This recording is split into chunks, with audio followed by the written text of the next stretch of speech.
හොඳ ඡායාරූප ශිල්පියෙක් වෙන්න අවුරුදු ගාණක්ම පුහුණු වෙන්න ඕනේද? ඇත්තටම එහෙම නෑ. ඡායාරූපකරණය විශාල දියුණුවක් කරාගෙන යන්න පුළුවන් හරිම සරල රීතියක් තියෙනවා. අපි අද ඒ ගැන කතා කරමු. මේක නිකම්ම ඉලක්කමක් විතරක් නෙවෙයි ඡායාරූපකරණයේදී අඩුම මහන්සියකින් උපරිම ප්‍රතිඵල ගන්න උදව් වෙන හරිම බලවත් මූලධර්මයක් මේ ඉලක්කම් දෙක පිටිපස්සේ හැංගිලා තිනවා. ඉතින් අපි අද කරන්න යන්නේ ඡායාරූපකරණයේදී අර කියන 80 ශතවිකයක ප්‍රතිඵලයක් ගැන ඒ වැදගත්ම 20 ශතවිකය ගැන අවධානය යොමු කරන එක. මේ ටික හරියට ඉගෙන ගත්තොත් ගන්න ඡායාරූපවල ලොකු වෙනසක් දකින්න පුරවන් වෙවි. හරි. හරියටම මේ ස්ලයිඩ් එකේ කියනවා වගේ අපි මේ සංකීර්ණ දේවල් හරිම සරලව මුලේ ඉඳන්ම කතා කරමු. මොකද ඕනෑම අමාරු දෙයක් ප්‍රගුණ කරන හොඳම ක්‍රමය තමයි ඒකේ සරලම මූලික කොටස් ටික හරියටම තේරුම් ගන්න එක. ඉතින් අපි ඉගෙන ගන්න යන පළවෙනි පාඩම තමයි අර තීරණාත්මක 20% කොටසේ වැදගත්ම අංගයක්. මේක තේරුම් ගත්තම ඡායාරූප ලස්සන වෙනවා විතරක් නෙවෙයි යම් ගැටලුවක් ආවොත් ඒක විසඳ ගන්නත් ලොකු උදව්වක් වෙනවා.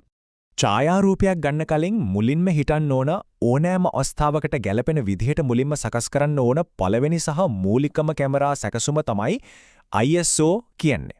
සරලවම කිව්වොත් ISO කියන්නේ කැමරාවේ සෙන්සරයට ආලෝකය කොච්චර දැනෙනවද කියන එක. මේක හරියට අපේ ඇස් අඳුරට හුරු වෙනවා වගේ වැඩක්. වැඩිපුර ආලෝකය එකතු කරගන්න අපේ ඇස්වල ජිනිත් ලොකු වෙනවා වගේ කැමරාවත් ආලෝකයට වඩා සංවේදී වෙනවා. මෙතන තියෙන්නේ ISO වල මූලිකම කාරණය. අඩු අංකයක් කියන්නේ ආලෝකයට අඩු සංවේදීතාවයක් සහ පැහැදිලි සුමත රූපයක්. වැඩි අංකයක් කියන්නේ ආලෝකයට වැඩි සංවේදීතාවයක්. ඒ කියන්නේ අඳුරේදී උනත් ඡායාරූප ගන්න පුළුවන්. හැබැයි ඒකට පොඩි මිලක් ගෙවන්න වෙනවා. අපි බලමු ඒ මොකක්ද කියලා. ඉතින් ISO පාවිච්චි කරද්දී අපි හැමෝම මුහුණ දෙන ප්‍රධානම ගැටලුව තමයි මේ. අවශ්‍ය ආලෝකය ලබා ගන්නා ගමන් ඡායාරූපයේ පැහැදිලි බව නැති කරගන්නේ නැතු ඉන්නේ කොහොමද කියන අන්න ඒ තුලණය හොයාගන්න එක.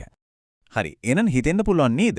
වැඩි ISO එකකින් වැඩි ආලෝකයක් ලැබෙනවා නම් ඉතින් ඇයි ඒක හැමතිස්සෙම උපරිමයටම දාලා තියන්න බැරි?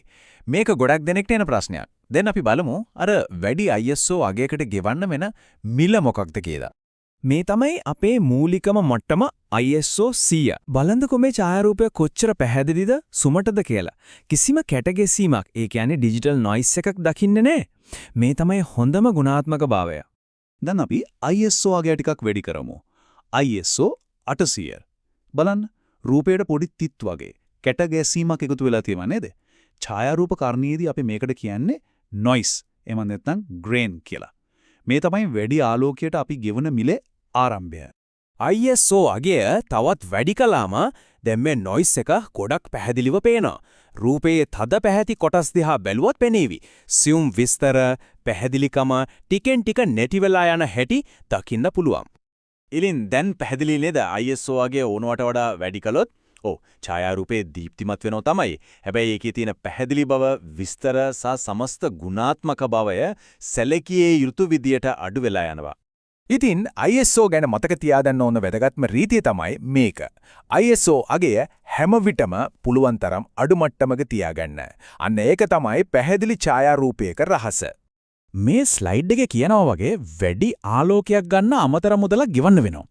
ඒ කියන්නේ මිල අධික කැමරාවලට පුළුවන් අර නොයිස් එක ගොඩක් එකතු නොවි ඉහළ ISO අගයන් වලදී ඡායාරූප ගන්න. අඩු ආලෝකයේදී පැහැදිලි පින්තූර ගන්න පුළුවන් හැකියාව තමයි ගොඩක් වෙලාවට කැමරාවක මිල තීරණය කරන ප්‍රධාන සාධකයක් වෙන්නේ. හරි. අපි දැන් තියරි පැත්තෙන් මිදිලා ඇත්තටම ඡායාරූපයක් ගන්නකොට විවිධ අවස්ථාවලදී ISO අගය කොහොමද සකස් කරගන්නේ කියලා ප්‍රායෝගිකව බලමු. මෙන්න පාවිච්චි කරන්න පුළුවන් හරිම සරල මාර්ගෝපදේශයක්. හොඳට අවුව තියෙන දවසක නම් ආලෝකය ඕනතරම් තියෙන නිසා ISO 100ක් හොඳටම ඇති. වලාකුළු සහිත දවසක හෝ හෙවණකදී ආලෝකය ටිකක් අඩු නිසා ISO 200ක් විතර පාවිච්චි කරන්න වෙනවා. ගෘහස්තව නම් ආලෝකය තවත් අඩු නිසා ISO 400 හෝ ඊටත් වඩා වැඩි අගයක් අවශ්‍ය වෙවි. ඉතින් අපි මේ කතා කරපු ISO සංකල්පය හරියටම තේරුම් ගත්තා කියන්නේ හොඳ ඡායාරූපයක් ගන්න අවශ්‍ය දැනුමෙන් 80ක්ම දැන් ආභරණ වෙලා ඉවරයි. ඒ වගේම ඇයි මගේ ෆොටෝ එක පැහැදිලි නැත්තේ වගේ ගැටලු निराකරණය කරගන්නත් දැන් පුළුවන්.